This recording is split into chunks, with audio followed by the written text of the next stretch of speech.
இஷா, இது காயத்தின் அடையாளம் எப்படி ஏற்பட்டது? மீட்டிங் நேரத்தில் கபீர் ராயின் பார்வை இஷாவின் மணிக்கட்டில் விழுந்தது. அதை அவர் புறக்கணிக்க முடியவில்லை. ஜி சார், அது மீட்டிங்கிற்கு பிறகு நீங்கள் என் கேபினுக்கு வந்தீர்கள். அவளுடைய பதட்டத்தை பார்த்து அவர் தன் கேள்வியை பாதியிலேயே விட்டுவிட்டார். இஷா தலைகுனிந்து அவருக்கு முன்னால் அமர்ந்திருந்தாள். இது என் கணவர் செய்தது. தவறு என்னுடையதுதான். இந்த முறை சம்பளத்தில் பாதியை நான் சொந்தமாக செலவழித்து விட்டேன். பேசும்போது அவளுடைய குரல் உடைந்தது. அந்த அப்பாவி பெண்ணின் அனாதையை பயன்படுத்தி அத்தை தன் 40 வயது பயனற்ற மகனுடன் அவளை திருமணம் செய்து வைத்தாள். அவள் பகலில் அலுவலக வேலை செய்துவிட்டு வீட்டுக்கு வந்தால் கொடூரமான தாய் மகனின் கைகளால் அவமானப்படுத்தப்பட்டாள். வாட் த ஹெல்? இதை எனக்கு முன்பே ஏன் சொல்லவில்லை? இரவின் கருப்பு வீட்டிலிருந்து பரவியது. இஷாவின் கைகள் அவ்வளவு மோசமாக நடுங்கின.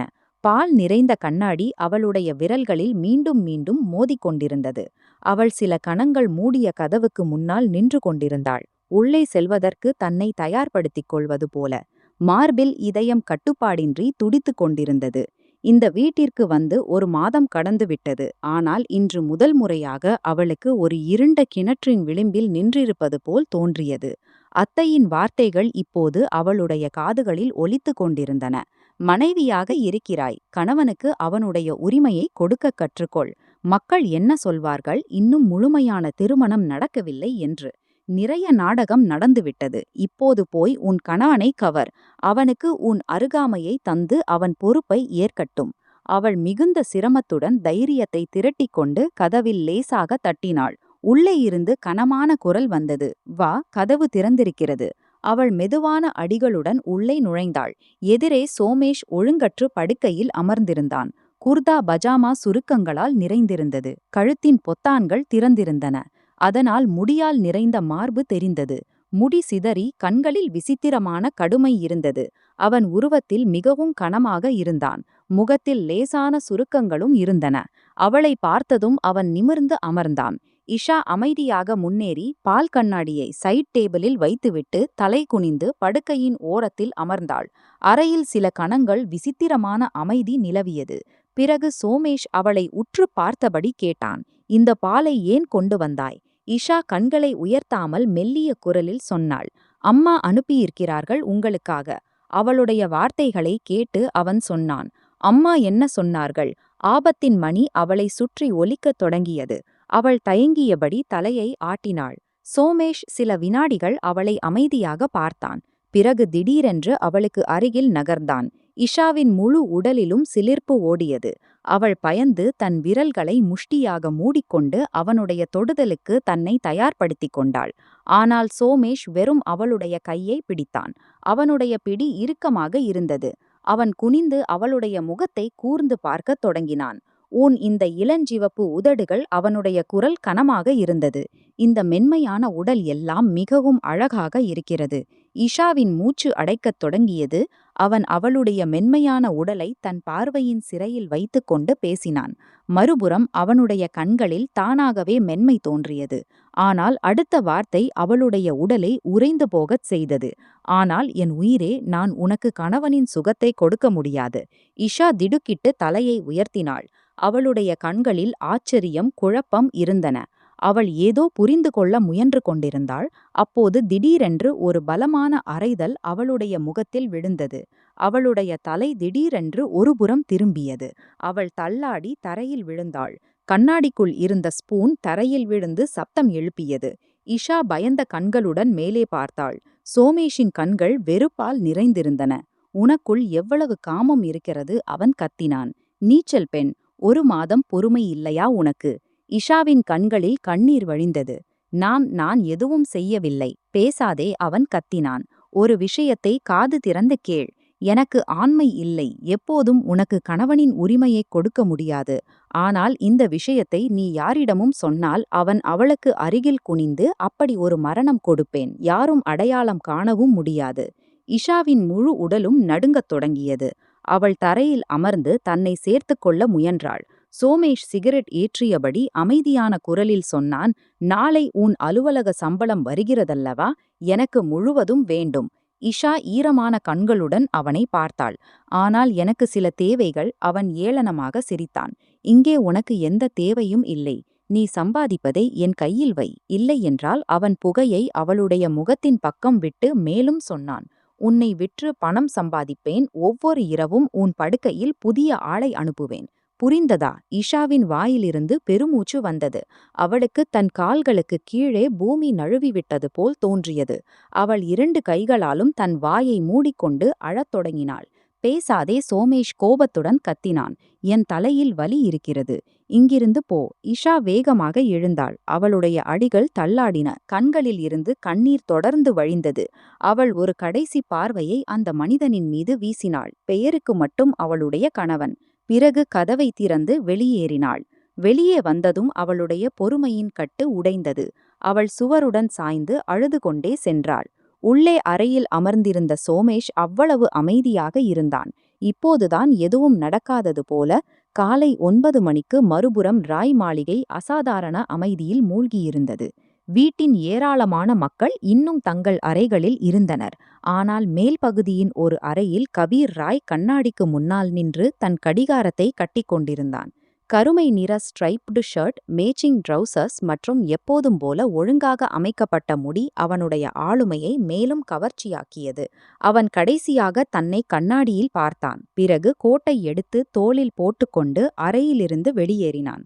படிகளில் இறங்கும்போது அவனுடைய அடிகளில் விசித்திரமான நிதானம் இருந்தது. கீழே இருந்த வேலையாட்கள் அவனை பார்த்ததும் மேலும் கவனமாக ஆனார்கள். யாரோ மேசையை சரி செய்து கொண்டிருந்தார்கள், யாரோ பூக்களின் அமைப்பை சரி செய்து கொண்டிருந்தார்கள். ராய் இருந்தால் ராய் மாளிகையின் வேலையாட்கள் மூச்சையும் கணக்கோடு எடுப்பார்கள். அவன் நேராக டைனிங் ஏரியாவுக்கு வந்து நாற்காலியை இழுத்து அமர்ந்தான். சில கணங்களுக்குப் பிறகு மங்களா வேகமாக அவனுக்கு முன்னால் காலை உணவை வைக்கத் தொடங்கினாள். அவர்களுடைய குடும்ப வேலைக்காரி, சார் எக்ஸ் ஃப்ரை செய்யவா அல்லது ஆம்லெட்? அவன் செய்தித்தாளை திறந்தபடி சுருக்கமாக பதிலளித்தான். எப்போதும் செய்வது, அதை கொண்டு வா. G sir. மங்களா உடனே திரும்பினாள். இப்போது அவன் காஃபி மக்கை எடுக்கவே போனான். அப்போது அறையின் கதவு திறந்தது. கல்யாணி தேவி உள்ளே நுழைந்தாள். வெள்ளை சேலையில் அணிந்திருந்த அவள் எப்போதும் போல அரசியல் தோற்றத்தில் இருந்தாள். கபீர் உடனே தன் இடத்திலிருந்து எழுந்தான். முழு குடும்பமும் அவளுக்கு பயந்தது. அவன் மட்டும் கல்யாணி தேவிக்கு முன்னால் குனிந்தான்.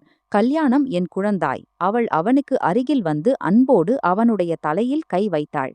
நீ ஒருவன் மட்டும்தான் இந்த வீட்டின் விதிகளை பிடித்து கொண்டிருக்கிறாய். இல்லையென்றால் இங்கே வாழ்பவர்கள் முழு விதிகளுக்கும் இறுதிச் சடங்கு செய்துவிட்டார்கள். கபீர் லேசாக சிரித்து அவர்களுக்கு நாற்காலியை இழுத்தான். விடுங்கள் பாட்டி, நீங்கள் அமருங்கள். காலையிலேயே யாரை பற்றி பேசத் தொடங்கிவிட்டீர்கள்? அவள் அமர்ந்தாள். மங்களா அவர்களுக்கு முன்னாலும் காலை உணவை வைக்கத் தொடங்கினாள். சில கணங்கள் அமைதி நிலவியது. பிறகு கல்யாணி தேவி அர்த்தமுள்ள பாணியில் அவனை பார்த்தாள். கபீர், இப்போது நான் விரும்புகிறேன், நீ திருமணம் செய்து கொள்ள வேண்டும். எவ்வளவு காலம் இப்படி தனியாக இருப்பாய்?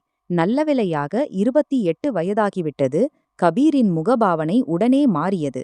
அவன் காஃபி மக்கை மேஜையில் வைத்து தீவிரமான குரலில் சொன்னான். திருமணத்தின் விளைவை நான் பார்த்துவிட்டேன் பாட்டி. எனவே இந்த விஷயத்திற்கு என்னை வற்புறுத்தாதீர்கள். நல்லது. கல்யாணி தேவி ஆழமாக மூச்சுவிட்டாள். ஒரு அனுபவம் கெட்டதாக முடிந்ததால் எல்லா அனுபவமும் கெட்டதாக முடியும் என்று அர்த்தமல்ல. மனிதன் தவறுகளிலிருந்துதான் கற்றுக்கொள்கிறான். அவளுடைய வார்த்தைகளை கேட்டு அவன் சொன்னான், சில தவறுகள் கற்றுக் கொடுப்பதற்கு பதிலாக மனிதனை அழித்து விடுகின்றன. அவனுடைய குரல் கடுமையாக இருந்தது. நான் மீண்டும் அதை எல்லாம் திரும்ப செய்ய விரும்பவில்லை. மகன், எல்லா பெண்ணும் ஒரே மாதிரி இல்லை. ஆனால் எல்லா ஆணும் ஒரு முறை உடைந்த பிறகு முன்பு போல் இருக்க மாட்டான். அவன் சமமான குரலில் பதிலளித்தான். கல்யாணி தேவி சில கணங்கள் அவனை அமைதியாக பார்த்தாள். நீ இன்னும் கடந்த காலத்தில் சிக்கியிருக்கிறாய் கபீர். அவள் மேலும் ஏதோ சொல்லும் முன் அவன் பேசினான். அந்த கடந்த காலத்தை அப்படியே விட்டுவிடுவது நல்லது. காலையிலேயே என் மனநிலையை கெடுக்க விரும்பவில்லை. நான் திருமணம் செய்துவிட்டேன். விளைவையும் பார்த்துவிட்டேன். இப்போது மீண்டும் எந்த திருமணமும் செய்ய மாட்டேன். அவனுடைய குரலின் பனிக்கட்டியான சக்தி கல்யாணி தேவியை அமைதியாக்கியது. மங்களாவும் சூழ்நிலையின் பதற்றத்தை உணர்ந்து அமைதியாக அங்கிருந்து நகர்ந்தாள். சில கணங்களுக்குப் பிறகு கபீர் செய்தித்தாளை மூடி தன் பார்வையை பாட்டியின் மீது நிறுத்தினான். இந்த ஆருஷி இப்போதெல்லாம் எந்த காற்றில் பறக்கிறாள்? உங்களுக்கு ஏதாவது தெரியுமா? கல்யாணி தேவி திடுக்கிட்டு அவனை பார்த்தாள். ஏன், அவளுக்கு என்ன ஆயிற்று? பப் மற்றும் கிளப்புக்கு போய்க் கொண்டிருக்கிறாள் இப்போதெல்லாம். அவன் மிகவும் சாதாரண பாணியில் சொன்னான். ஆனால் அவனுடைய கண்களில் கடுமை இருந்தது. நிச்சயமாக நாம் உயர்ந்த குடும்பத்தை சேர்ந்தவர்கள். இவை எல்லாம் வாங்க முடிவது நமக்கு பிரச்சனை அல்ல. ஆனால் நான் இருக்கும்போது இந்த வீட்டின் பெண்கள் அப்படிப்பட்ட சுதந்திரங்களை எடுத்துக்கொள்ள மாட்டார்கள். அதனால் லாளை விரல்கள் உயரும். அவனுடைய வார்த்தைகளை கேட்டு அவள் சொன்னாள், கபீர், அவளும் பிள்ளைதானே? பாட்டி, அவன் அவளுடைய வார்த்தையை வெட்டினான். பிள்ளைகள் நேரத்திற்கு முன்பே கைவிட்டுவிட்டால் பிறகு குடும்பத்தை பிடித்துக் கொண்டிருக்க வேண்டியிருக்கும். நீங்கள் இதை உங்கள் மொழியில் புரிய வைத்து விடுங்கள். இப்போது நான் அப்படிப்பட்ட செய்தியை கேட்கக்கூடாது. பிறகு நான் என் வழியில் பேசுவேன். கல்யாணி தேவி மென்மையாக சொன்னாள். நான் அவளிடம் பேசிக்கொள்கிறேன். நீ அவ்வளவு கோபம் கொள்ளாதே. கபீர் குளிர்ந்த சிரிப்புடன் சிரித்தான். நான் கவலைப்படுவதில்லை பாட்டி. நான் அடுத்தவனின் மூச்சை பறித்துக் கொள்கிறேன். அவனுடைய குரல் மெல்லியதாக இருந்தாலும் ஆபத்தானதாக இருந்தது. அவளிடம் சொல்லிவிடுங்கள். அவள் வரம்பை மீறினால் ஒரு கணமே போதும். அவளுடைய எல்லா நண்பர்களையும் சரியாக வைக்க. பிறகு அவளுடைய கால்களை உடைத்து அறையில் அடைத்து விடுவேன். கல்யாணி தேவி அவனை கூர்ந்து பார்த்தாள். அவனுடைய முகத்தில் கோபம் இல்லை, வெறும் இரக்கமற்ற தீவிரம் மட்டும் இருந்தது. இதுதான் அவனை மற்றவர்களிடமிருந்து வேறுபடுத்தியது. அவன் சொல்வதை நிறைவேற்றி விடுவான். நான் அவளிடம் பேசிக்கொள்கிறேன். அவர்கள் மெதுவாக சொன்னார்கள். கபீர் சுருக்கமாக தலையை ஆட்டி மீண்டும் காலை உணவை சாப்பிடத் தொடங்கினான். இப்போதுதான் அவன் எந்த அசாதாரணமான விஷயத்தையும் சொல்லாதது போல. கல்யாணி தேவி அமைதியாக அமர்ந்து தன் பேரனின் அழகான ஆனால் மிகவும் கடுமையான முகத்தை பார்த்து கொண்டே இருந்தாள். சில மணி நேரங்களுக்குப் பிறகு காலையின் முதல் மீட்டிங்கிற்காக எல்லா மக்களும் மீட்டிங் ரூமில் இருந்தனர். நீண்ட மேசையை சுற்றி அமர்ந்திருந்த ஒவ்வொருவருக்கும் முன்னால் ஃபைல்களும் லேப்டாப்களும் திறந்திருந்தன. ஆனால் மீட்டிங் தொடங்கவில்லை. ஏனென்றால் இன்றைய முழு தரவும் சார்ந்திருந்த ஃபைல் இன்னும் இஷாவிடம்தான் இருந்தது. கபீர் ராய் மேசையின் முனையில் அமர்ந்து தன் கடிகாரத்தை தொடர்ந்து பார்த்து கொண்டிருந்தான். அவனுடைய நெற்றியின் நரம்புகள் இறுக்கமடைந்திருந்தன. விரல்கள் பொறுமையின்மையுடன் மேசையில் தட்டிக் கொண்டிருந்தன. முழு அலுவலகத்திலும் அவனுடைய கோபத்தை அறியாத யாரும் இருக்க வாய்ப்பில்லை. இன்று இஷாவின் இடத்தில் வேறு யாராவது இருந்திருந்தால் இப்போதுதான் வேலையிலிருந்து நீக்கப்பட்டிருப்பார்கள். அவள் ஒருவள் மட்டும்தான். விரும்பாமலேயும் அவனுக்கு இரக்கம் வந்துவிடும். சார், நாம் மீட்டிங்கை தொடங்கலாமா? எதிரே அமர்ந்திருந்த ரோஹன் மரியாதையான குரலில் கேட்டான். கபீர் குளிர்ந்த பார்வையுடன் அவனை பார்த்தான். இந்த புராஜெக்டின் மெயின் ஃபைல் மிஸ் இஷாவிடம் இருக்கிறது. தயாரிப்பின்றி நான் எந்த மீட்டிங்கும் நடத்துவதில்லை. அவனுடைய குரலில் எரிச்சல் இருந்தது. இன்னொரு நிமிடம் கடந்தது. பிறகு கதவில் லேசான தட்டுதல் கேட்டது. எல்லாருடைய பார்வைகளும் கதவின் பக்கம் உயர்ந்தன. இஷா வேகமாக உள்ளே நுழைந்தாள். மூச்சு மோசமாக இடைமறித்திருந்தது. நெற்றியில் வியர்வை மின்னிக் கொண்டிருந்தது. கையில் ஃபைல்கள் இறுக்கமாக பிடிக்கப்பட்டிருந்தன. நமஸ்தே, அவள் மெல்லிய குரலில் சொன்னாள். அறையில் இருந்த பெரும்பாலான மக்கள் அதிருப்தியுடன் அவளை பார்த்தனர். கபீர் நாற்காலியில் சாய்ந்தபடி கடுமையான குரலில் சொன்னான். மிஸ் இஷா, அரை மணி நேரம் தாமதமாக வந்த பிறகு வெறும் நமஸ்தே போதாது. இஷா உடனே கண்களை தாழ்த்திக் கொண்டாள். நான் மன்னிப்பு கேட்கிறேன் சார். வழியில் மிகுந்த டிராஃபிக் இருந்தது, அதனால் பொய் சொல்லாதீர்கள். கபீர் அவளுடைய வார்த்தையை வெட்டினான். நீங்கள் தினமும் வரும் ரோட்டில் காலையில் கூட்டம் இருக்காது. நீங்கள் எங்களை பைத்தியம் பிடிக்க வைக்கிறீர்களா அல்லது உங்களையே முட்டாள் என்று நினைக்கிறீர்களா? அவனுடைய குரல் அவ்வளவு கடுமையாக இருந்தது. இஷாவின் கைகள் நடுங்கின. அவள் பயந்து கபீரை பார்த்தாள். கண்களில் ஈரம் இறங்கியிருந்தது. உதடுகள் மோசமாக நடுங்கின. சார், அது உண்மையில். கபீர் சில கணங்கள் அவளை அமைதியாக பார்த்து கொண்டிருந்தான். ஏனோ அவளுடைய கண்களில் பயத்தை பார்த்ததும் அவனுடைய கோபம் நுரை போல் அமர்ந்துவிட்டது. அவன் ஆழமாக மூச்சுவிட்டான். பிறகு சுருக்கமான குரலில் சொன்னான், அமருங்கள், மீட்டிங்கை தொடங்குவோம். இஷா உடனே தலையை ஆட்டி அவனுக்கு அருகிலுள்ள நாற்காலியில் அமர்ந்தாள். அவள் வேகமாக ஃபைலை திறந்து தன் நோட்டுகளை முன்னால் வைத்து பேசத் தொடங்கினாள். ஜி சார், நீங்கள் எல்லாரும் அறிந்தபடி மாலிக் குரூப்புடன் எங்கள் புதிய டீல் அடுத்த மாதம் கையொப்பமிடப்படும். இந்த புராஜெக்ட் வெற்றி பெற்றால் நிறுவனத்திற்கு ஆண்டுதோறும் 35% லாபம் கிடைக்கும்.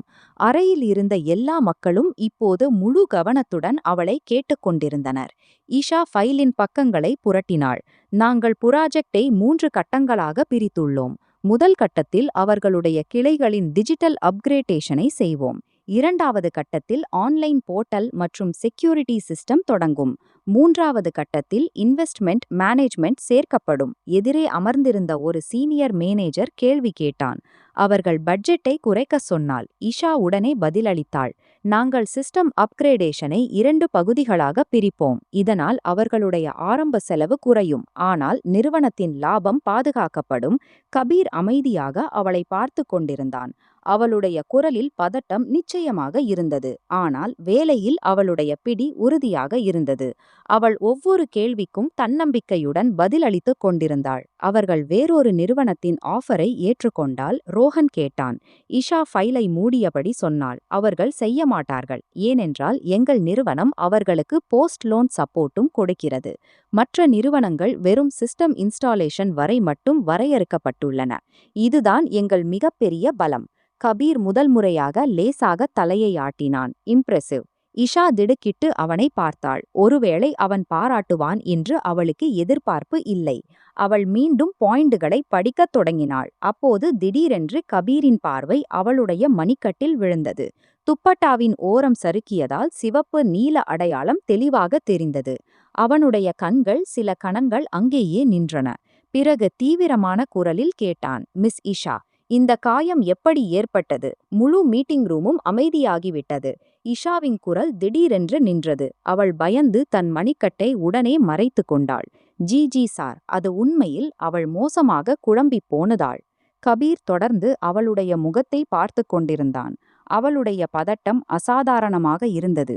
அவன் தீவிரமாக சொன்னான். மீட்டிங்கிற்கு பிறகு என் கேபினுக்கு வாருங்கள். அவன் சுருக்கமான பாணியில் சொன்னான். இஷா நம்ப முடியாதபடி அவனை பார்த்தாள். ஆனால் எதுவும் பேச முடியவில்லை. கபீர் மீண்டும் ஃபைலின் பக்கம் சுட்டிக்காட்டினான். தொடருங்கள். இஷா மிகுந்த சிரமத்துடன் தன்னை சமாளித்துக் கொண்டு மீண்டும் பாயிண்டுகளோ படிக்கத் தொடங்கினாள். ஆனால் இப்போது கபீரின் பார்வைகள் மீண்டும் மீண்டும் அவளுடைய காயம்பட்ட மணிக்கட்டில் சென்று கொண்டிருந்தன. அவனுடைய முகத்தின் கடுமை மெதுவாக வேறொரு சிந்தனையாக மாறிக்கொண்டிருந்தது. 1 மணி நேரத்திற்கு பிறகு மீட்டிங் முடிந்த பிறகு முழு தடமும் மீண்டும் தன் சாதாரண வேலைகளில் ஈடுபட்டிருந்தது. ஆனால் கபீர் ராய் தன் கேபினில் அமைதியின்மையுடன் அமர்ந்திருந்தான். அவனுக்கு முன்னால் திறந்த ஃபைல் நீண்ட நேரமாக அப்படியே கிடந்தது. ஆனால் அவனுடைய கவனம் ஒரு வார்த்தையிலும் செல்லவில்லை. மீண்டும் மீண்டும் இஷாவின் காயம்பட்ட மணிக்கட்டு அவனுடைய கண்களுக்கு முன்னால் வந்து கொண்டிருந்தது. அவன் நாற்காலியில் சாய்ந்து சில கணங்கள் அமைதியாக அமர்ந்திருந்தான். பிறகு எரிச்சலுடன் டை தளர்த்தினான். அதே நேரத்தில் கதவில் லேசான தட்டுதல் கேட்டது. Come in. கதவு மெதுவாக திறந்தது. இஷா உள்ளே நுழைந்தாள். இன்றும் அவள் எப்போதும் போல பயந்து போகக்கூடியவள் தான். முகம் வாடியிருந்தது. கண்களைச் சுற்றி லேசான வீக்கம், தலை தாழ்த்தப்பட்டிருந்தது. கபீர் அவளை பார்த்ததும் தன் இடத்திலிருந்து எழுந்து நிமிர்ந்தான். வாருங்கள், அமருங்கள், நான் உங்களுடன் பேச வேண்டும். இஷா ஒரு கணம் தயங்கினாள், திரும்பிச் சென்றுவிட விரும்புவது போல. ஆனால் பிறகு அமைதியாக எதிரே உள்ள நாற்காலியில் அமர்ந்தாள். அவளுடைய விரல்கள் ஒன்றுடன் ஒன்று பின்னியிருந்தன. கபீர் சில கணங்கள் அமைதியாக அவளை பார்த்து கொண்டிருந்தான். பிறகு நேரடியான குரலில் சொன்னான். இப்போது சொல்லுங்கள் மிஸ் இஷா, இந்த மணிக்கட்டில் காயம் எப்படி ஏற்பட்டது? இஷா உடனே தன் மணிக்கட்டை துப்பட்டாவில் மறைத்து கொண்டாள். கண்களில் ஈரம் தோன்றியது. ஆனால் அவள் தன்னை சமாளித்து கொண்டாள். சார், இது என் தனிப்பட்ட விஷயம். நான் இதை உங்களுடன் பகிர விரும்பவில்லை. கபீரின் பார்வைகள் அவளுடைய முகத்தில் நின்றன. நான் தெரிந்து கொள்ள வேண்டும் என்று சொன்னால்? Sir please. அவளுடைய குரல் பலவீனமடைந்தது. நான் இதை பற்றி பேச விரும்பவில்லை. கபீர் 2 கைகளையும் மேஜையில் வைத்து குளிர்ந்த குரலில் சொன்னான். உங்களுக்கு உங்கள் வேலை வேண்டுமானால் எனக்கு உண்மையை சொல்லுங்கள். இல்லையென்றால் நான் இப்போதே உங்களை வேலையிலிருந்து நீக்கிவிடுவேன். இஷா திடுக்கிட்டு அவன் பக்கம் பார்த்தாள். ஒருவேளை அவளுக்கு இந்த கடுமை எதிர்பாராததாக இருந்திருக்கலாம். கண்களில் சேர்ந்திருந்த கண்ணீர் திடீரென்று வழிந்தது. அவள் மிகுந்த சிரமத்துடன் தன் குரலை சமாளித்தாள். இது என் கணவர் செய்தது. கபீரின் தாடை இறுக்கமடைந்தது. ஏன்? இஷா கண்களை தாழ்த்திக் கொண்டாள். தவறு என்னுடையதுதான். இந்த முறை சம்பளத்தில் பாதியை நான் சொந்தமாக செலவழித்து விட்டேன். சொல்லும்போது அவளுடைய குரல் உடைந்தது. எனக்கு மருந்து வாங்க வேண்டியிருந்தது. சில வீட்டுச் செலவுகளும் இருந்தன.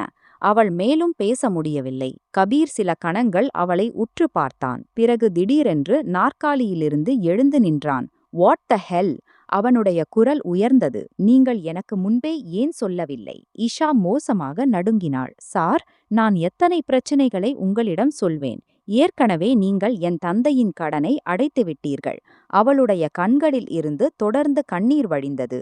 அப்படியும் இது என் விதி. நான் யாரிடமும் சொல்லி அனுதாபத்தை சேகரிக்க விரும்பவில்லை. கபீர் நம்ப முடியாதபடி அவளை பார்த்தான். உங்கள் கணவர் உங்கள் மீது கை வைக்கிறார். நீங்கள் அதை உங்கள் தவறு என்கிறீர்கள். நீங்கள் பைத்தியம் பிடித்து விட்டீர்களா? ஒன்று, நீங்கள் இவ்வளவு சிறியவள், வெறும் 20 வயதுதான். இந்த வயது நீங்கள் படிப்பதற்கும் வாழ்வதற்கும் உரியது. நீங்கள் இந்த வயதில் திருமணமும் செய்துவிட்டீர்கள். வேலையும் செய்கிறீர்கள். இப்போது அவனுடைய அடிகளையும் தாங்குவீர்களா? இஷா அடக்கியபடி அழத் தொடங்கினாள். யாருடைய தலையில் தந்தையின் நிழல் இல்லையோ சார், அந்த மகள்களுக்கு இப்படித்தான் நடக்கும். அவளுடைய குரல் உடைந்து கொண்டிருந்தது. தந்தைக்கு பிறகு கேட்பவர் யாரும் இல்லை. அத்தை எங்கே சொன்னார்களோ அங்கே திருமணம் நடந்துவிட்டது. இப்போது கணவர் அடித்தால் ஒருவேளை இதுதான் என் விதி. கபீர் அமைதியாகிவிட்டான். முதல் முறையாக அவனிடம் எந்த பதிலும் இல்லை. இஷா வேகமாக தன் கண்ணீரை துடைத்தாள். உங்களுக்கு நன்றி. நீங்கள் என்னிடம் இவ்வளவு கேட்டீர்கள். ஆனால் நான் மேலும் எதுவும் சொல்ல விரும்பவில்லை. அவள் மெதுவாக தன் இடத்திலிருந்து எழுந்தாள். கபீர் அவளை தடுக்க முயலவில்லை. அவள் அமைதியாக கதவின் பக்கம் நகர்ந்தாள். அவளுடைய அடிகள் பலவீனமாக இருந்தன. ஆனாலும் அவள் தன்னை சமாளித்துக் கொண்டிருந்தாள். கதவை திறக்கும்போது அவளுடைய கைகள் நடுங்கின. கபீர் தன் இடத்தில் அப்படியே நின்று அவள் செல்வதை பார்த்து கொண்டிருந்தான். அவனுடைய பார்வையில் முதல் முறையாக கோபத்திற்கு பதிலாக விசித்திரமான அசகாயத்தன்மை இறங்கியிருந்தது. அவனுடைய மனதில் ஒரே ஒரு விஷயம் மட்டும் ஒலித்துக் கொண்டிருந்தது. ஒரு மனிதன் இவ்வளவு அநீதியை தாங்கியும் தன்னையே குற்றவாளியாக எப்படி நினைக்க முடியும்? அவன் இரவு தாமதமாக ராய் மாளிகையில் நுழைந்தான். எப்போதும் போல நேராக தன் அறைக்குச் செல்வதற்கு பதிலாக இந்த முறை அவனுடைய அடிகள் கல்யாணி தேவியின் அறை பக்கம் நகர்ந்தன. முழு நாளைய சோர்வு அவனுடைய முகத்தில் தெரிந்தது. ஆனால் கண்களில் விசித்திரமான தீவிரம் இறங்கியிருந்தது. அவன் கதவில் லேசாக தட்டினான். வாருங்கள். உள்ளே இருந்து குரல் வந்ததும் அவன் கதவை திறந்து உள்ளே அடி வைத்தான். கல்யாணி தேவி படுக்கையுடன் சாய்ந்து புத்தகம் படித்துக் கொண்டிருந்தாள். கபீரை பார்த்ததும் அவர்கள் கண்ணாடியை கழற்றி ஆச்சரியத்துடன் அவனை பார்த்தார்கள். பிரணாம் பாட்டி. கல்யாணம். அவள் லேசாகச் சிரித்தாள். இன்று சந்திரன் எப்படி உதித்திருக்கிறான்? என் அன்பான பேரன் தன் அறைக்குச் செல்வதற்கு பதிலாக பாட்டியின் அறையில் தெரிகிறான். கபீர் பதிலுக்கு வெறும் லேசான புன்னகையை மட்டும் கொடுத்து அவர்களுக்கு அருகில் சென்று அமர்ந்தான். அவனுடைய முகத்தின் தீவிரத்தை பார்த்து கல்யாணி தேவி உடனே புரிந்து கொண்டாள். விஷயம் சாதாரணமானது அல்ல. சரி, சொல்லுங்கள். அவர்கள் புத்தகத்தை மூடியபடி கேட்டார்கள்.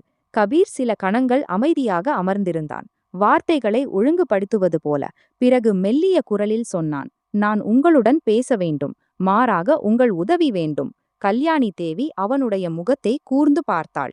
என்ன விஷயம்? என்ன உதவி? கபீர் ஆழமாக மூச்சுவிட்டான். நீங்கள் சொல்லிக் கொண்டிருந்தீர்களல்லவா, நான் திருமணம் செய்து கொள்ள வேண்டும் என்று. கல்யாணி தேவியின் முகத்தில் உடனே புன்னகை வந்தது. இறுதியில் என் பேரனுக்கு அறிவு வந்துவிட்டது. கபீர் அவளுடைய வார்த்தையை புறக்கணித்தான். நான் எனக்கு ஒரு பெண்ணை பிடித்திருக்கிறேன். யார்? எந்த குடும்பத்தை சேர்ந்தவள்? அவள் என் அலுவலகத்தில் வேலை செய்கிறாள். அவன் சுருக்கமாக பதிலளித்தான். பெயர் இஷா. பிறகு பிரச்சனை என்ன? கல்யாணி தேவி நேரடியாக கேட்டாள். கபீர் சில கணங்கள் அமைதியாக இருந்தான். பிறகு மெதுவாக சொன்னான். அவள் திருமணமானவள். அறையில் சில கணங்களுக்கு அமைதி பரவியது. கல்யாணி தேவி தீவிரமான பார்வையுடன் அவனை பார்த்தாள். அவளுடைய வயது வெறும் 20. அவனுடைய கணவன் 40 வயது. கபீரின் குரலில் கடுமை சேர்ந்தது. அந்த ஆள் அவள் மீது கை வைக்கிறான். அவளுடைய சம்பாத்தியத்தில் வாழ்கிறான். தினமும் அடிக்கிறான் அவளை. கல்யாணி தேவியின் முகபாவனை மாறியது. உனக்கு உறுதியா? நான் நேரடியாக அவளுடைய காயங்களை பார்த்திருக்கிறேன். கபீர் உடனே பதிலளித்தான். இன்று அவளே சொல்லியிருக்கிறாள். பிறகு உன் எண்ணம் என்ன? அவர்கள் தீவிரமாக கேட்டார்கள். கபீர் சில கணங்கள் அமைதியாக இருந்து அவர்கள் பக்கம் பார்த்து பிறகு சொன்னான். நான் அவளுடைய கணவனை வாங்க விரும்புகிறேன். கல்யாணி தேவி திடுக்கிட்டாள். என்ன அர்த்தம்? அந்த ஆளுக்கு பணம் மட்டும்தான் முக்கியம்.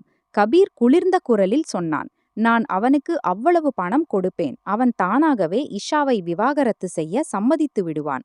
பிறகு நான் இஷாவை திருமணம் செய்து கொள்வேன். அவனுடைய குரலில் விசித்திரமான நம்பிக்கை இருந்தது. அவன் முடிவை ஏற்கனவே எடுத்துவிட்டது போல. கல்யாணி தேவி அமைதியாக அவனை பார்த்து கொண்டிருந்தாள். அந்த பெண்ணின் விருப்பம். கபீர் தலையை எதிர்மறையாக ஆட்டினான். இப்போது நான் அவளிடம் பேசினால் அவள் இறந்துவிட்டாலும் ஆம் என்று சொல்ல மாட்டாள். ஆனால் விவாகரத்திற்கு பிறகு சம்மதித்து விடுவாள். எனவே முதலில் அவளுடைய விவாகரத்தை செய்விக்க வேண்டும். பிறகு உனக்கு இவ்வளவு நம்பிக்கை எப்படி? ஏனென்றால் அவள் பயந்திருக்கிறாள், அசகாயமாக இருக்கிறாள். அவளுக்கு தன் வாழ்க்கை இதுதான் என்று தோன்றுகிறது. கபீரின் குரல் அசாதாரண அளவுக்கு மென்மையாகிவிட்டிருந்தது. ஆனால் அவளை சம்மதிக்க வைப்பது என் வேலை. கல்யாணி தேவி ஆழமாக மூச்சு விட்டாள். விஷயம் மிகவும் தீவிரமானது கபீர். ஒரு திருமணமான பெண்ணை அவளுடைய வீட்டிலிருந்து வெளியேற்றுவது எளிதல்ல. மக்கள் பேசுவார்கள், குடும்பம் கேள்வி கேட்கும். மக்கள் எப்போதும் பேசியே வந்திருக்கிறார்கள். அவன் கவலையற்ற பாணியில் பதிலளித்தான். எனக்கு தெரிந்தது ஒன்று மட்டும், அந்த பெண் இந்த ஆளுடன் வாழ்ந்து கொண்டே அழிந்து விடுவாள். அதை என்னால் தாங்க முடியவில்லை. கல்யாணி தேவி சிறிது நேரம் அமைதியாக இருந்தாள். பிறகு மெதுவாக சொன்னாள், நீ என்னிடம் என்ன விரும்புகிறாய்? நாளை என்னுடன் அவளுடைய வீட்டிற்கு வாருங்கள். நான் உங்கள் முன்னால் அவளுடைய கணவனுடன் பேச விரும்புகிறேன். பிறகு எந்த பிரச்சினையும் இருக்கக்கூடாது. அந்த ஆள் மறுத்துவிட்டாள். கபீரின் உதடுகளில் குளிர்ந்த புன்னகை வந்தது. அப்படியானால் ஒவ்வொரு பிடிவாதத்தையும் உடைத்து விடுகிறோம் பாட்டி. இன்னும் மறுத்தால் நான் அவனை சம்மதிக்க வைக்க கற்றுக் கொடுப்பேன். கல்யாணி தேவி சில கணங்கள் அமைதியாக அவனை பார்த்தாள். அவர்களுக்கு முன்னால் அமர்ந்திருந்த அவர்களுடைய அதே பேரன், எப்போதும் ஒவ்வொரு விஷயத்தையும் தன் கொள்கைகளின்படி தீர்த்து வைப்பவன். ஆனால் இன்று அவனுடைய கொள்கைகள் அப்படியே இருந்தன. அவள் அவனை பார்த்தபடி சொன்னாள், என் பேரன் இந்த முடிவில் சம்மதித்திருந்தால் எனக்கு எந்த ஆட்சேபனையும் இல்லை. கபீர் முதல் முறையாக நிம்மதியான மூச்சை விட்டான். அவனுடைய கண்களில் விசித்திரமான தீவிரமும் இன்னும் இருந்தது. அடுத்த நாள் காலையின் சூரியன் முழு வீச்சுடன் ஒளிர்ந்தது. அவள் வேக வேகமாக சமையலறையில் காலை உணவை தயாரித்துக் கொண்டிருந்தாள். ஒரு புறம் அடுப்பில் தேநீர் வைக்கப்பட்டிருந்தது. மறுபுறம் பராட்டாக்களை சுட்டுக்கொண்டே அவள் மீண்டும் மீண்டும் கடிகாரத்தை பார்த்து கொண்டிருந்தாள். ஏற்கனவே இன்று அவளுக்கு அலுவலகத்திற்கு தாமதமாகிக் கொண்டிருந்தது. மேலே சோமேஷ் காலையிலிருந்தே கத்தி கத்தி காலை உணவை கேட்டுக்கொண்டிருந்தான். அவள் வேகமாக தட்டுகளில் காலை உணவை எடுத்து ட்ரேயை தூக்கிக் கொண்டு வெளியே வந்து அரை பக்கம் நகர்ந்தாள். உள்ளே நுழைந்து அவள் சொன்னாள், இதோ உங்கள் காலை உணவு. அவள் மேசையில் தட்டை வைத்தபடி மெல்லிய குரலில் சொன்னாள். சோமேஷ் மொபைலில் மூழ்கியிருந்தான். சாரதா தேவி டிவி பார்த்து கொண்டிருந்தாள். தேநீர் குளிர்ந்து விட்டால் மீண்டும் செய்ய வேண்டியிருக்கும். சாரதா தேவி மூக்கை சுளித்தபடி சொன்னாள். இஷா வெறும் தலையை ஆட்டி திரும்பினாள். அவள் வேக வேகமாக தன் பையை சரி செய்து கொண்டிருந்தபோது திடீரென்று வீட்டின் டோர்பெல் ஒலித்தது. அவள் திடுக்கிட்டாள். இந்த நேரத்தில் யார் வந்தார்கள்? ஏற்கனவே தாமதமாகிக் கொண்டிருக்கிறது. முணுமுணுத்தபடி அவள் கதவின் பக்கம் நகர்ந்து கதவை திறந்தாள். எதிரே நின்ற மக்களை பார்த்ததும் அவள் முழுவதும் உறைந்து போனாள். கல்யாணி தேவி முழு கௌரவத்துடன் நின்றிருந்தாள். அவர்களுடன் கபீர் ராய் இருந்தான். எப்போதும் போல தீவிரமான கடுமையான முகத்துடன். இஷா உடனே சமாளித்து கொண்டு தலையில் துப்பட்டாவை சரி செய்தபடி சொன்னாள், நமஸ்தே கல்யாணம். கல்யாணி தேவி உள்ளே நுழைந்தாள். பிறகு கபீரின் பக்கம் பார்த்து சொன்னாள், இவளா அந்த பெண்? கபீர் சுருக்கமாக தலையை ஆம் என்று ஆட்டினான். கல்யாணி தேவி இஷாவின் தலையில் கை வைத்தாள். குழந்தை, உன் வீட்டின் பெரியவர்களை அழை, நாங்கள் பேச வேண்டும். இஷா குழப்பத்துடன் இருவரையும் பார்த்தாள். ஆனால் அமைதியாக ஜி என்று சொல்லி உள்ளே சென்றாள். கபீர் முழு வீட்டையும் சாதாரணமாக பார்த்து கொண்டிருந்தான். சிறிய தாழ்வாரம், சிதறிய பொருட்கள், சுவர்களின் மோசமான நிலை, ஒவ்வொரு விஷயமும் அவனுடைய மனநிலையில் அதிருப்தியை உருவாக்கியது. அவன் பாட்டியுடன் தாழ்வாரத்தில் வைக்கப்பட்டிருந்த சாரபாயில் அமர்ந்தான். சில கணங்களுக்கு பிறகு இஷா திரும்பி வந்தாள். அவளுடன் சாரதா தேவி மற்றும் சோமேஷும் வெளியே வந்தனர். அவர்களை பார்த்ததும் கல்யாணி தேவியின் நெற்றியில் அதிருப்தி தோன்றியது. இருவரின் முகங்களிலும் பாங்களிலும் தெளிவாக தெரிந்தது, வளர்ப்பும் இல்லை, நாகரிகமும் இல்லை. நமஸ்தே. சாரதா தேவி ஆர்வமின்றி சொன்னாள். கபீர் குளிர்ந்த பார்வையுடன் அவளை பார்த்தான். ஆனால் பதிலளிக்கவில்லை. கல்யாணி தேவி நேரடியாக சொன்னாள், நீங்கள் பெண்ணின் அத்தையா? ஆம் ஜி, நான் தான். சொல்லுங்கள் ஜி, என்ன ஆயிற்று? இவள் சொன்னாள், நீங்கள் இவளுடைய பாசின் பாட்டி என்று. சரி, எப்படி வந்தீர்கள் எங்கள் வீட்டிற்கு? விரிவாக பேச வேண்டும். அமருங்கள். கல்யாணி தேவி தீவிரமாக சொன்னாள். அவர்கள் இருவரும் எதிரே இருந்த நாற்காலிகளில் அமர்ந்தனர். இஷா அமைதியாக ஒரு புறம் நின்றிருந்தாள். கபீரின் பார்வைகள் நேராக சோமேஷின் மீது இருந்தன. பணம் சம்பாதிப்பதை பற்றிய எண்ணம் என்ன? சோமேஷ் முதலில் திடுக்கிட்டான். பிறகு சிரித்தபடி சொன்னான், அர்த்தம் என்னவென்றால், திடீரென்று உனக்கு 50 லட்சம் ரூபாய் கிடைத்தால் நீ என் வார்த்தையை கேட்பாயா? கபீரின் குரல் முழுவதும் சமமாக இருந்தது. சோமேஷின் கண்கள் ஆச்சரியத்தால் விரிந்தன. உங்களுக்கு தெரியுமா நீங்கள் எவ்வளவு பெரிய தொகையை பேசுகிறீர்கள் என்று? முழுவதும் தெரியும். கபீர் குளிர்ந்த பார்வையுடன் பதிலளித்தான். சோமேஷ் பேராசையுடன் நிமிர்ந்து அமர்ந்தான். இவ்வளவு தொகைக்கு நான் என் உயிரையே கொடுத்து விடுவேன். நீங்கள் ஆணையிடுங்கள், நான் என்ன செய்ய வேண்டும்? இஷா தானாகவே கபீரின் பக்கம் பார்க்கத் தொடங்கினாள். கபீர் ஒரு கணம் கூட வீணாக்காமல் சொன்னான், வெறும் உன் மனைவியை விவாகரத்து செய், அதற்கு மேல் எனக்கு எதுவும் வேண்டாம். பதிலுக்கு உனக்கு 50 லட்சம் கொடுத்து விடுவேன். ஏனென்றால் நான் இவளை திருமணம் செய்ய விரும்புகிறேன். இஷாவின் முகம் வெளிரி போனது. சார், அவள் தானாகவே கத்தினாள். நீங்கள் என்ன செய்கிறீர்கள்? ப்ளீஸ் இதையெல்லாம் செய்யாதீர்கள். கபீர் கை சைகையால் அவளை அமைதிப்படுத்தினான். அவனுடைய பார்வைகள் இன்னும் சோமேஷின் மீது இருந்தன. சொல், சம்மதமா இல்லையா? சோமேஷ் உடனே தன் தாயின் பக்கம் பார்த்தான். சாரதா தேவியின் முகத்தில் பேராசை புன்னகை பரவியிருந்தது. அவள் வேகமாக தலையை ஆட்டத் தொடங்கினாள். செய். ஆம், இப்படிப்பட்ட விதி எங்கே கிடைக்கும்? சோமேஷ் உடனே சொன்னான், ஜி சார், எனக்கு சம்மதம். நீங்கள் சொல்லுங்கள், எப்போது கொடுக்க வேண்டும் விவாகரத்தை? இப்போதே, இந்த நேரத்திலேயே, கல்யாணி தேவி கடுமையான குரலில் சொன்னாள். சோமேஷ் உடனே தன் இடத்திலிருந்து எழுந்தான். அவன் ஒரு கணம் கூட யோசிக்கவில்லை. இஷாவை பார்த்தபடி உணர்ச்சியற்ற முறையில் சொன்னான், நான் என் முழு அறிவுடனும் உணர்வுடனும் உனக்கு விவாகரத்து கொடுக்கிறேன், விவாகரத்து கொடுக்கிறேன், விவாகரத்து கொடுக்கிறேன். இஷா திகைத்து 2 அடிகள் பின்னால் சென்றாள். முகத்தின் நிறம் போய்விட்டது. அவளுக்கு சில வார்த்தைகளில் தன் முழு வாழ்க்கையும் மாறிவிட்டது என்பதை நம்பவே முடியவில்லை. கபீர் மற்றும் கல்யாணி தேவியும் தன் இடங்களிலிருந்து எழுந்துவிட்டிருந்தனர். இஷா விரிந்த கண்களுடன் சோமேஷை பார்த்து கொண்டிருந்தாள். அவள் ஏதோ சொல்ல விரும்பினாள், ஆனால் குரல் தொண்டையில் சிக்கிவிட்டது போல. அந்த கணத்திலேயே கபீர் முன்னேறி அவளுடைய மணிக்கட்டை பிடித்தான். அவனுடைய பிடி உறுதியாக ஆனால் கவனமாக இருந்தது. நான் இவளை அழைத்துச் செல்கிறேன், அவன் தீவிரமாக சொன்னான். பணம் மாலைக்குள் உங்களுக்கு கிடைத்துவிடும் சார், ப்ளீஸ், இஷா அழுத குரலில் சொன்னாள். ஆனால் கபீர் அவளுக்கு பேச வாய்ப்பு கொடுக்கவில்லை. அவன் திரும்பி அவளை அழைத்து கொண்டு வெளியே நகர்ந்தான். பின்னால் நின்ற சோமேஷ் மற்றும் சாரதா தேவியின் முகங்களில் வெறும் பேராசை மட்டும் மின்னிக் கொண்டிருந்தது. காலையிலேயே அவர்களுடைய லாட்டரி வந்துவிட்டது. அவர்களுக்கு நம்பவே முடியவில்லை. அந்த பெண்ணை வெறும் இந்த வீட்டின் வேலைக்காரி என்று நினைத்தவர்கள் அவர்களுக்கு இவ்வளவு பெரிய ஆதாயத்தை கொடுப்பாள் என்று. ஒரு நீண்ட பயணம் முடித்து அவர்கள் ராய் மாளிகையை அடைந்தனர். அவன் அவளை அழைத்து கொண்டு நேராக கல்யாணி தேவியின் அறைக்கே வந்தான். இன்னும் ராய் மாளிகையின் குடியிருப்பாளர்கள் எழுந்திருக்கவில்லை. அனைவரும் ஆழ்ந்த உறக்கத்தில் இருந்தனர். பாட்டி மற்றும் பேரன் என்ன சாதனை செய்து முடித்தார்கள் என்பது யாருக்கும் தெரியாது. கல்யாணி தேவியின் அறையில் விசித்திரமான அமைதி நிலவியது. ஈஷா சோபாவில் அமர்ந்து 2 கைகளாலும் தன் தலையை பிடித்து கொண்டிருந்தாள். கண்கள் தொடர்ந்து அழுததால் சிவந்து போயிருந்தன. மூச்சு இன்னும் ஒழுங்கற்று ஓடிக்கொண்டிருந்தது. சில மணி நேரங்களில் அவளுடைய முழு வாழ்க்கையும் மாறிவிட்டது என்பதை அவளால் இன்னும் நம்ப முடியவில்லை. சுமேஷிடமிருந்து அவளுடைய விவாகரத்து எப்போதாவது முழுமையடையும் என்று அவள் கனவிலும் கூட நினைத்திருக்கவில்லை. அவர் முதல் முறையாக அவள் மீது கை உயர்த்தியபோது அவள் பிரிந்துவிட வேண்டும் என்று முடிவு செய்திருந்தாள். ஆனால் ஒரு நாளுக்குள்ளேயே உண்மை புரிந்துவிட்டது. சுமேஷ் அவளை விட்டுவிட்டால் அவள் எங்கும் இருக்க மாட்டாள். இப்போது தந்தையின் நிழல் இல்லை, தாயின் நிழலும் இல்லை. அவள் எங்கு செல்வாள்? எனவே தன்னை நன்றாக புரிந்து கொண்டாள். வயிறு நிரப்பி இப்போது அவருடன் தான் இருக்க வேண்டும். ஆனால் இந்த திடீர் மாற்றம் அவளை முழுவதுமாக அசைத்துவிட்டது. இவை எல்லாம் அவளுக்கு ஒரு கனவை போல தெரிந்தன. கல்யாணி தேவி படுக்கையில் அமைதியாக அமர்ந்திருந்தார்.